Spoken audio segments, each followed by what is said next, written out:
start off this video first by saying I would really love to stream in 360 live, you know, basically be able to go anywhere and stream live in complete full 360 and with ease.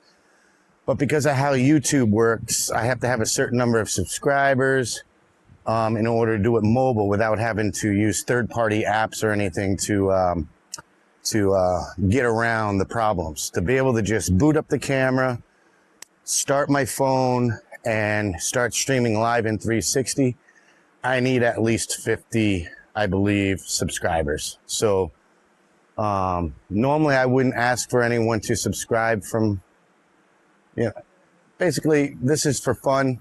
I'm just some guy trying to have some fun, but I would really love it if I could stream live in 360. In order to do that, it would be nice if you're watching this, if you could subscribe so I can reach that minimum requirement in order to be able to stream live 360 mobile anywhere I go.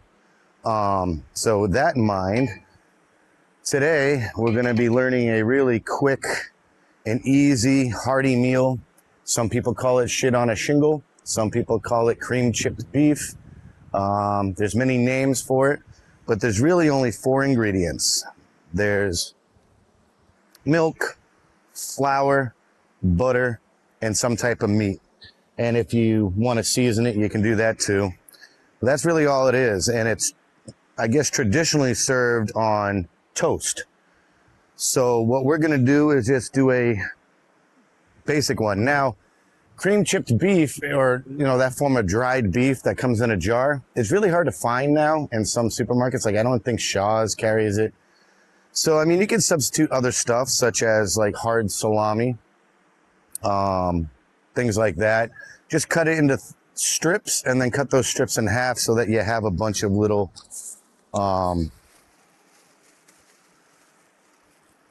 pieces, you know, not diced or squared, but just, you know, strips of meat. Now, if you're not using dried meat, I recommend that you fry the meat. So if you're using just regular salami, dry it, cook it up, dry it out a bit. What we're going to do first is toast, because the toast doesn't necessarily need to be hot when you serve this, but the mixture that you put on top of the toast, you know, should be. So we're just gonna, I already did some preliminary prep. I've already have the pan heating up. We're gonna put some toast in there. I may not do them all right now. I might do some after, but yeah. And this is a meal that you can bring anywhere, because you can get milk now at like the dollar store. You can get it in the cartons that can be on a shelf. As long as it's not open, it can stay in a pantry forever. So if you're going camping or if you're doing van life, you can get cartons of milk that are shelf stable. You don't have to refrigerate it until you open it. And flour lasts a long time as long as it's properly contained. Butter, believe it or not, you can have butter out at room temperature. You know, you don't have to necessarily refrigerate it. So this is an easy stick to the ribs kind of meal that you can make anywhere and for dirt cheap. Really, the most expensive thing is the meat that you're going to use. But everything else, like once you buy flour, the flour will last a while. How are you, bud? Yeah, I'm going to make some shit on a shingle. Oh, yeah? Yeah. If you're here when it's done, you want one? Yeah. Oh, no. I don't have my permit yet. But I will.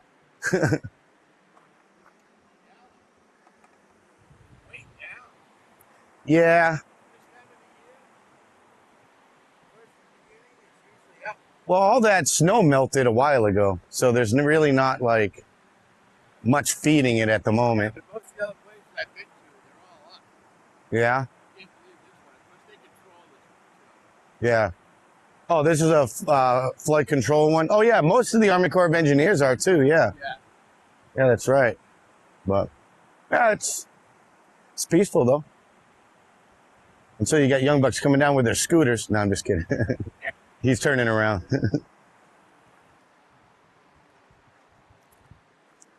But yeah, we're going to toast this up. Thank you, bud. It's always nice coming across people when I'm in these areas. He thought I was fishing, which I'm not, but. So we're just going to do one more to make it even. That way there's 2 and 2 to serve.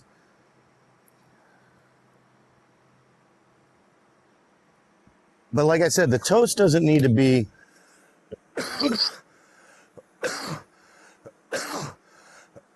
excuse me. The toast doesn't need to be hot. It doesn't. You can toast the outside of it so that it's crunchy and the inside's still a little soft. Maybe toast it over some high heat so that you can get the soft interior, but toast it outside. Really, it's the mixture that you want to have as hot. But I mean, I'm telling you, this meal, I remember my mom used to make it when I was growing up, but she would use the dried beef in a can. I think it was Hormel or Armour. And it's called dried beef or chipped beef. And I loved it, you know. The sauce, technically the sauce is just the bechamel, which is a roux start, and then you add cream or milk to thicken it up, and then stir it until it thickens. Just a plain bechamel sauce, but with meat in it. That's all it is. But it's one of those nostalgic meals. If you've had it, you know. If you know, you know. If you haven't had it, it'll become a quick and easy favorite, real quick for you. And when I say it sticks to the ribs, I mean it. Like it, it's a lot heartier than you would think. Now I'm not going to toast these up too much because this is just a demo. This isn't, you know, a full-on, whatever, you know. Oh, by the way, let me explain where I'm at while that toasts up. I am at, I believe it's called Westville Lake Recreation Area, and it is an Army Corps of Engineers area. So the Army Corps of Engineers maintains this. And there's a long dirt road that comes into this. And this is actually in the middle of Southbridge, which isn't necessarily a city, but it's one of the more, it's like a mini Lowell, a mini Worcester, working class town. There is some drug addiction in it. It's not exactly the best town. Sorry if you live in Southbridge, Massachusetts, but let's be honest. It's no prize town. But it's, you know, kind of rural. I don't know how to explain it. Just a mini city. And it's right next to Sturbridge, Charlton. It's right on the Connecticut border in Central Mass. So Southbridge, Massachusetts. And this is Westville Lake Dam or Westville Lake Recreation Area by the Army Corps of Engineers. And it's a hidden little gem. I mean, we're in the middle of nowhere technically, but not for miles and miles. Like maybe a half a mile that way, there's houses, if that, maybe a quarter of a mile. Maybe a quarter of a mile to a half a mile in that direction, there's houses. So basically it's this little park area that's right in the middle of a relatively populated town. All right, so these are nice and hot. We're gonna consider that done. Normally you won't really want to toast them until they're toasted, you know what I mean? But I don't want to waste too much fuel. And I don't want to waste too much time filming this. So I'm gonna let these cool down and they'll harden up a bit because they're mostly toasted. Now, normally you would just start by making the roux, which is butter and flour, as the base. However, I'm not using dried beef. I'm using moist, for lack of a better term, beef. So what I'm going to do is fry up the meat, and then I'll make the roux, because the cooked meat will be a lot better. This is really good with dried meats. Now, here's the other thing. If you're using dried beef, it tends to be a little salty to preserve it. So you may not want to add any extra spices or anything like salt to this dish. And you might even want to rinse off the chipped beef, the dried beef, because it can be salty. But if you're using salami, I mean, I guess it would be considered a little salty compared to other meats, like ham, but it's not that bad. We're going to turn this heat up high. And as you can see, I cut it in the thin strips, and then I cut those strips in half. You know, it doesn't have to be uniform. That's the one thing about this dish. It's not a pretty dish, that's for sure. But you can literally make this anywhere, and it's hearty. It's a lot more filling than you would think. So we're just going to let that heat up a bit, let it sizzle and fry, and then we'll separate the meat a little bit, and then we'll start the roux. Now, what roux is, it's technically equal parts butter and flour. What I mean by that is, the amount I'm going to make right now, I'm going to use 4 tablespoons of butter and a 1/4 cup of flour. I believe 4 tablespoons of butter is considered a 1/4 pound. I mean, is about a 1/4 cup, if I'm not mistaken. But anyways, 4 tablespoons of butter, a 1/4 cup of flour. Now you can do it like 4 tablespoons of butter, 4 tablespoons of flour, if that's easier for you. Because like I said, it's like almost a 50-50. If you're using 4 tablespoons of butter, you'd use 4 tablespoons of flour. And then once that's, we'll get to that part. And then you just add the milk and it thickens it up. Now without the meat, just the butter, the flour, and the milk or cream, that's called a bechamel. And that's one of the mother sauces in the culinary world. We got Española, you got bechamel, you got a bunch of mother sauces that are the root sauces to other sauces like hollandaise sauce and things like that. And this uses a bechamel. So, as you can see, the meat is simmering up. I'm going to cook it a little bit more before I start doing the bechamel. And like I said, normally you would not have the meat in the pan when you make the bechamel. You would just make the sauce and then add the meat in. Now, this is the same type of, you could do lots of stuff like creamed pea sauce. So like another popular dish I used to have, and I make all the time now too, is salmon with creamed peas, or crab cakes with creamed peas, or tuna loaf with creamed peas. Literally, it's the exact same thing. It's a bechamel base, but then instead of adding meat, you add peas. And you can put that on top of salmon or crab cakes, or, you know, it's a classic thing. I think in the 70s it was really huge, that kind of stuff. All right, so the salami is starting to brown. So now I'm going to add the 4 tablespoons of butter. And I'm just going to let that melt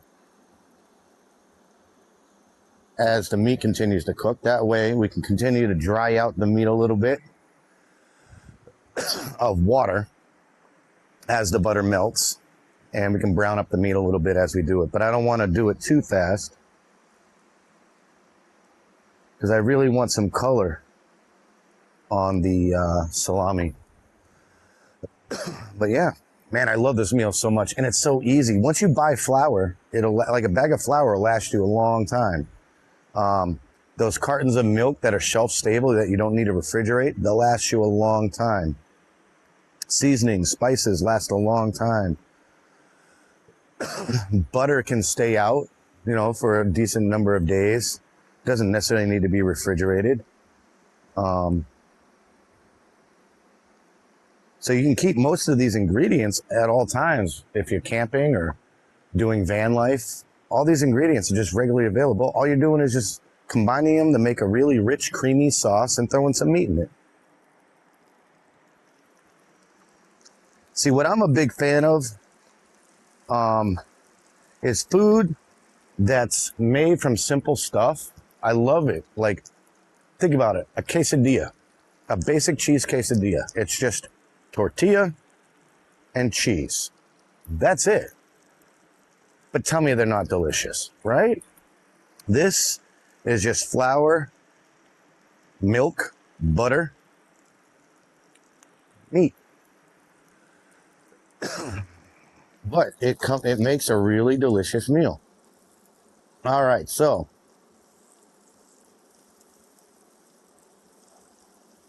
we've got the butter melted. The salami has a little bit of color to it. Let me put this out.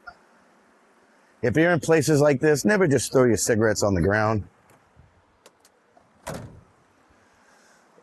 It's disrespectful to nature, and it's disrespectful to other people that'll come here. So now what we'll do is add the 1/4 cup of flour. And what we're going to do is just keep stirring this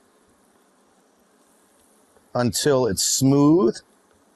Now you also have what's without the meat, the butter and flour makes what's called a roux, and usually that's butter and flour. But you also have a lot of Cajun dishes that use a Cajun roux, and a Cajun roux, I believe, uses oil. It's oil and flour.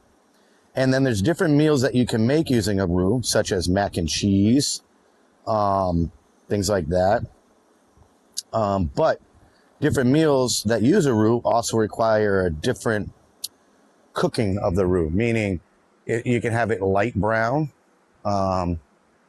You can have it a really dark. You cook the roux until it's really dark and brown, like coffee, and that'll be more of a nuttier flavor. The longer you cook the roux,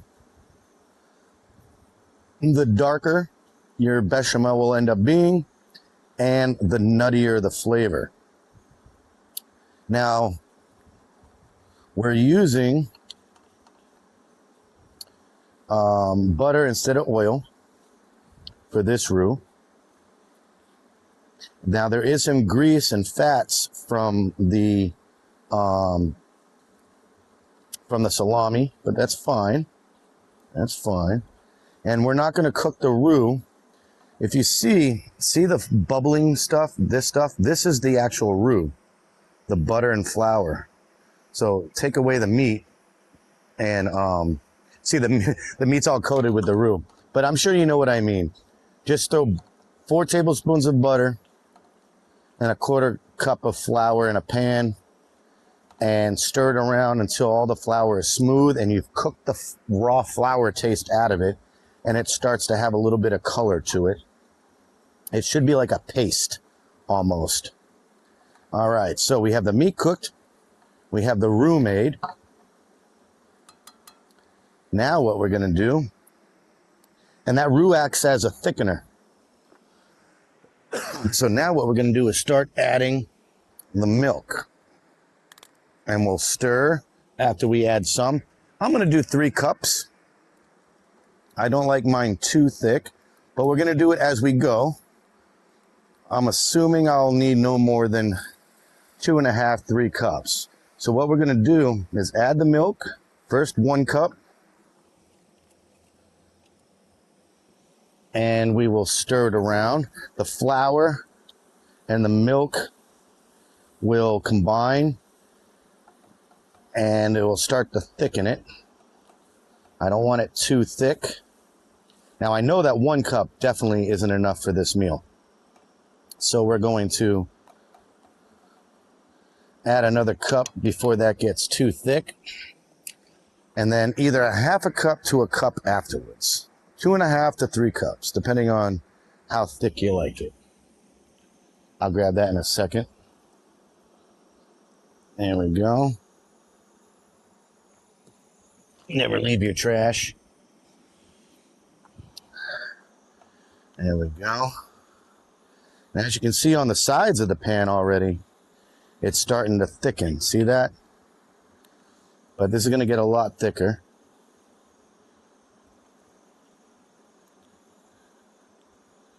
Separate the meat.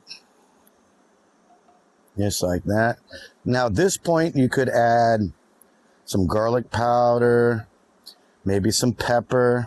Like I said, I would avoid adding salt because usually the meats that you put in there, they already have enough salt and you don't want to. I mean, this meal is technically to die for, but you want to keep that metaphorical, not literal.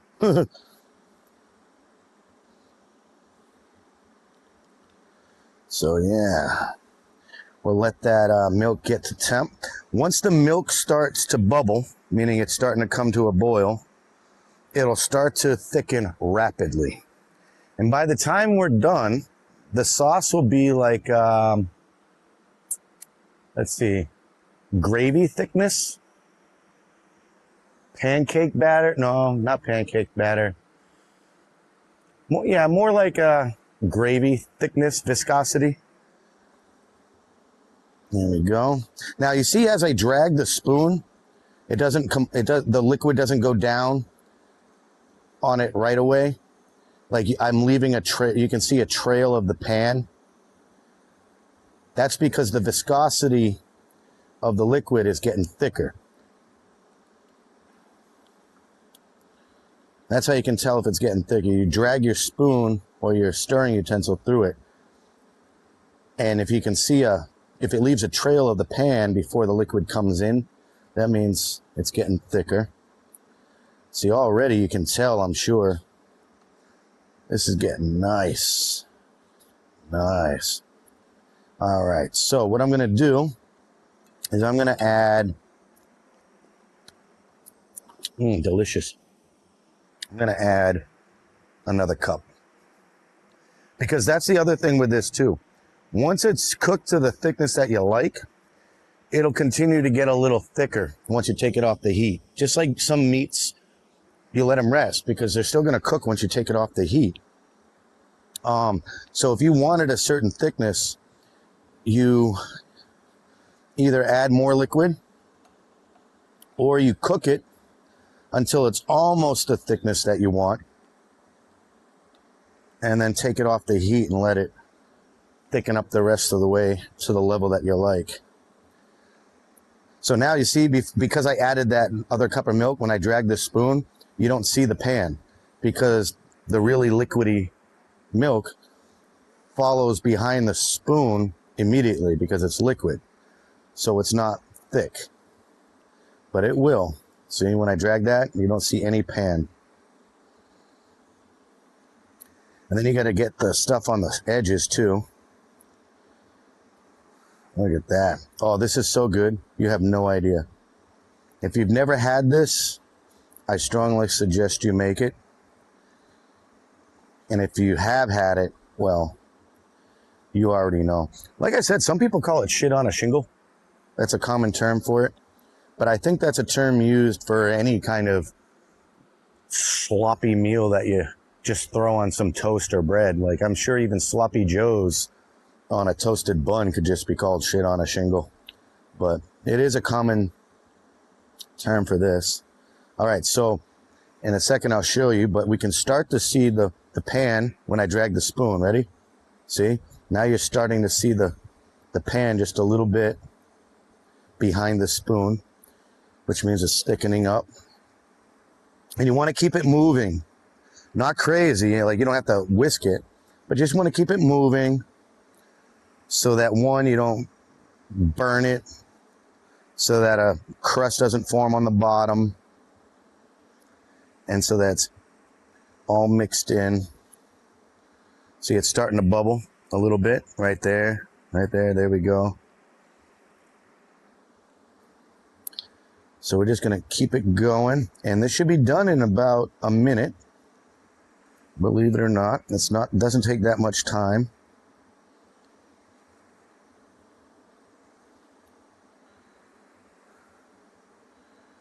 Yeah, look at that.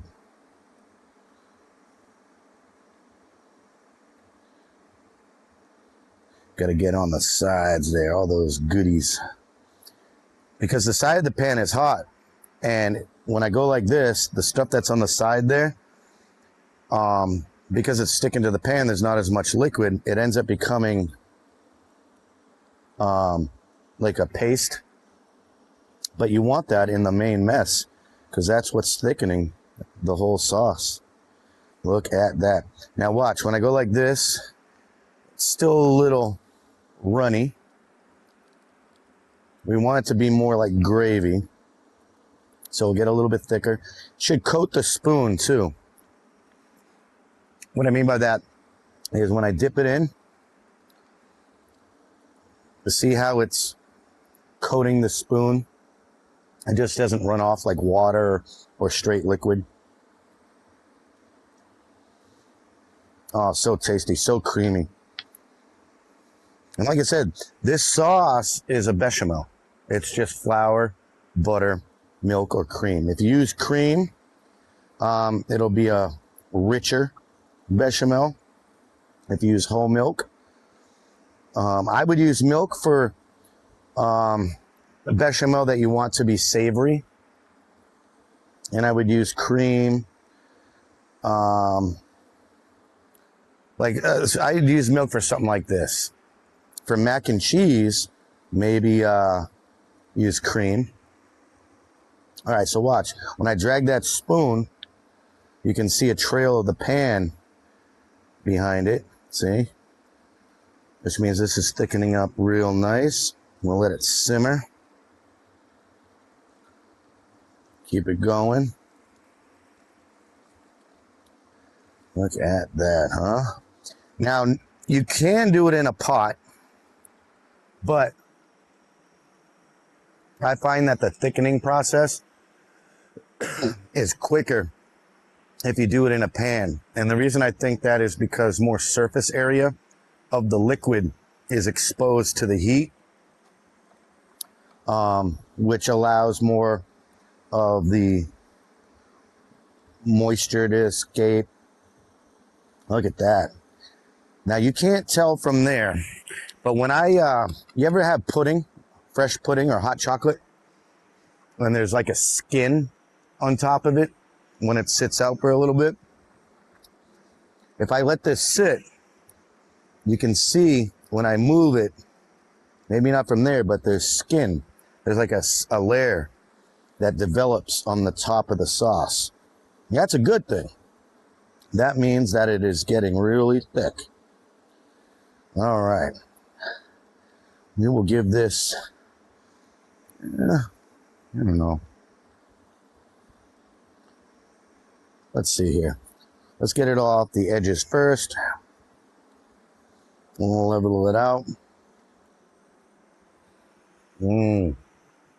Like, you can get it as thick as like a pudding if you wanted.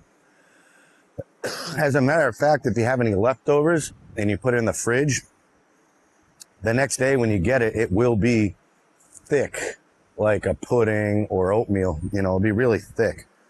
And you can just spread it on some toast, pop it in the microwave, and you're good to go. Yeah, see that? Now it leaves a huge trail of the pan behind the spoon. See that? That shows you just how thick it is, or that it's getting. And what we're going to do is do a spoon coat test. See how it's coating the spoon? Now, this isn't a regular spoon. This is a plastic spoon, which has like a little coating on it. So things tend to run off of it. But you can see it's just coating that spoon. Oh, by the way, if you're making this for other people, don't keep putting the spoon in your mouth and then stirring. This is for me, so that's what I'm doing. All right.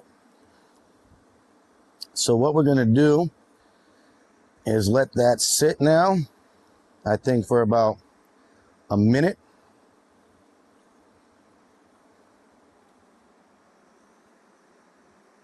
Let's see if the heat's still on. I can feel it. Yeah, it's still doing its thing. What I'm going to do is let that sit for about 30 seconds like this. I'm not going to touch it. And then I'll turn off the heat, wait about a minute, and then put some on our toast.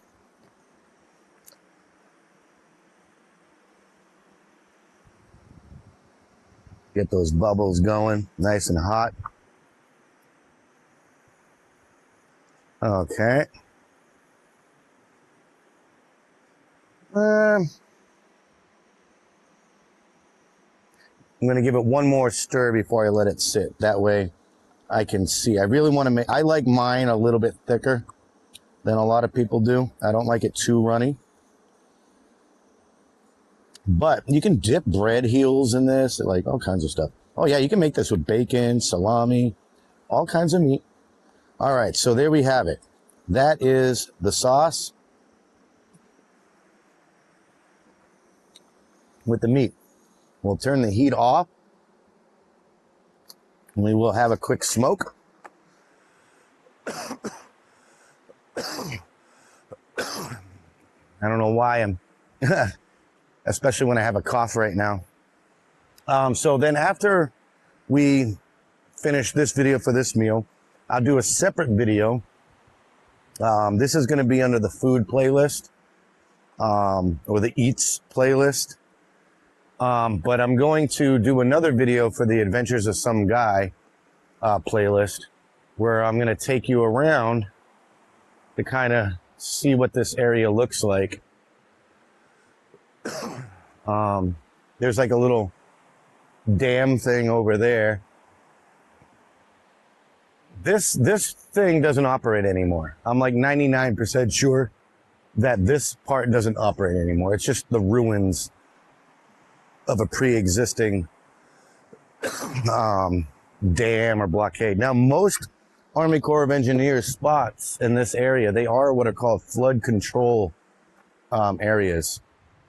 So if there's too much snowfall or rainfall, snow melt or rainfall in one area, they'll release water from there to have it go down to another area.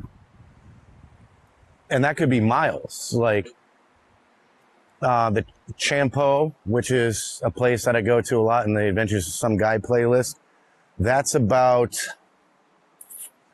I want to say, 3 or 4 miles, like in that direction. You also have Spencer State Forest, which has, I believe, an Army Corps of Engineers thing at it. And that's like, I want to say 10 miles or so in that direction. You have Buffingville Dam, which is in like 12, 13, 14 miles in that direction. But yeah, they release water from one area and let it flow to another area, or block water from flowing to let this one rise up. It's flood control. This is New England. We get a lot of snow in the winter, usually. And it doesn't rain as much as it does in England, but it does rain, I mean, let's face it, at least once a week, I guess, on average, at least once or twice a week. So there's a lot of water, a lot of rainfall, a lot of water table. And then Maine is up north, not that far. And Maine has, I believe, the largest underground water table in the country. So, all right, let's stop babbling. Look at that. See how thick that is now? It's like gravy with some meat in it. And I didn't add any spices, no pepper, no salt. So what I'm going to do is get a piece of toast, put some on it, just like that. Now you can have it on rice, mashed potatoes.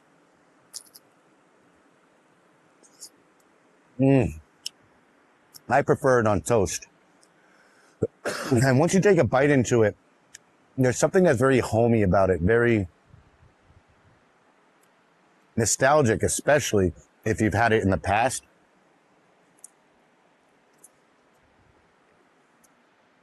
You could have had it like once or twice as a kid. Wait 20, 30 years. And the second you take a bite of it, it just takes you back.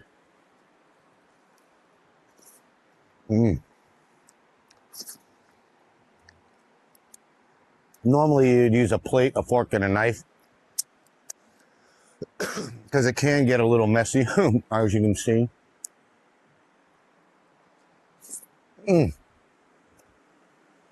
But it's so good. And it's so cheap to make. And I'm sure some of you are probably laughing at this. Like, look at what this guy's doing. He's just cooking some flour, butter, and some stuff in a pan. It looks like crap. But I promise you, this is a real meal. A lot of families made this over the decades, you know. So this isn't, and that sauce is one of the most famous sauces on the planet. The French have like 5 or 7 mother sauces. Bechamel is one of the main mother sauces. Oh, it's got a buttery, creamy,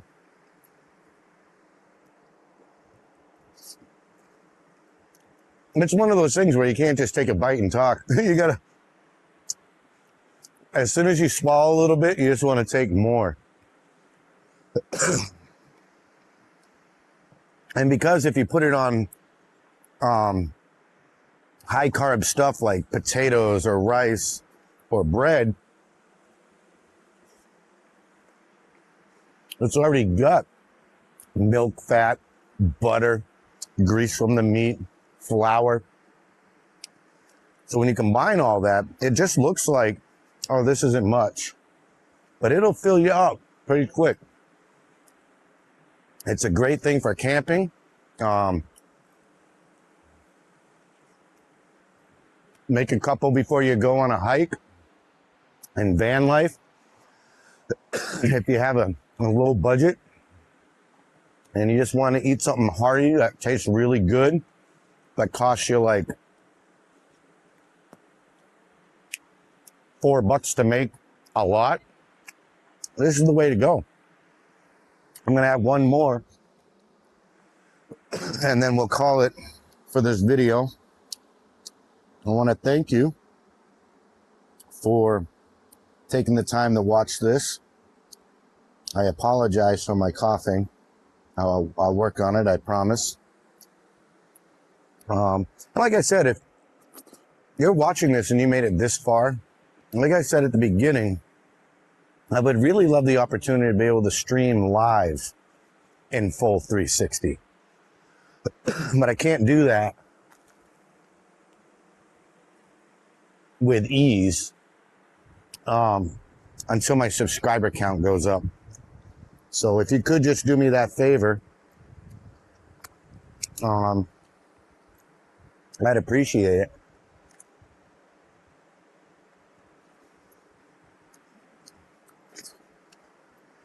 I'll say something else in just a sec after I clean up the mess I'm making. It's so good. Like, oh my God. Oh. So this is the first video in my Eats playlist.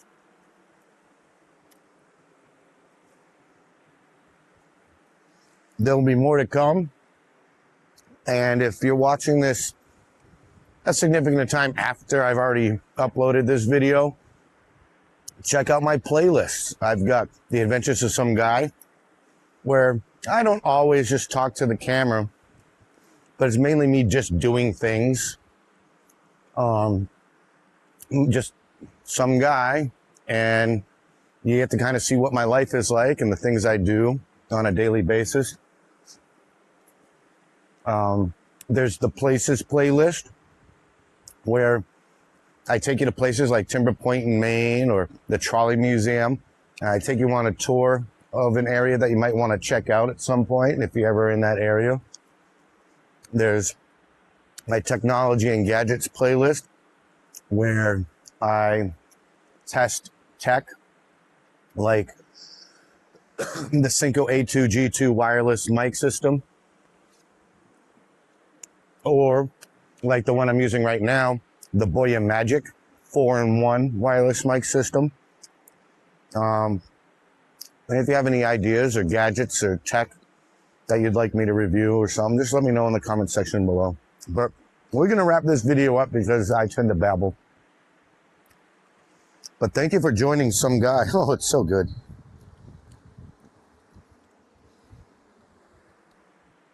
And that last bite of toast that I just had didn't have any of the sauce on it, this mixture on it, but I still had the flavor of it in my mouth, and there was a really buttery part that I toasted on that piece. So I had the creaminess still in my mouth from the flavor, and then that rich butter taste on the toast. Oh, it was so good. But anyways, we're wrapping this up. Make sure you go to my Adventures of Some Guy playlist and check out the video for Westville Lake Recreational Area, part 1. There'll be 2 parts for that video, because this is one part, but a half a mile down that dirt road at the entrance, it goes on the other side of a lake, and there's a whole nother area that has pagodas and banquet areas. You can host weddings there, family reunions and cookouts, like a state park, wooden pagoda structures and stuff like that. And I'm not going to carry the camera all the way over there. So what I'll do is in part 1, I'll just show you this area. And that's the only part I'm going to bring up right now, because we're cooking. You're watching a video in this area. So yeah, thank you for joining me, and I'll see you in the next one.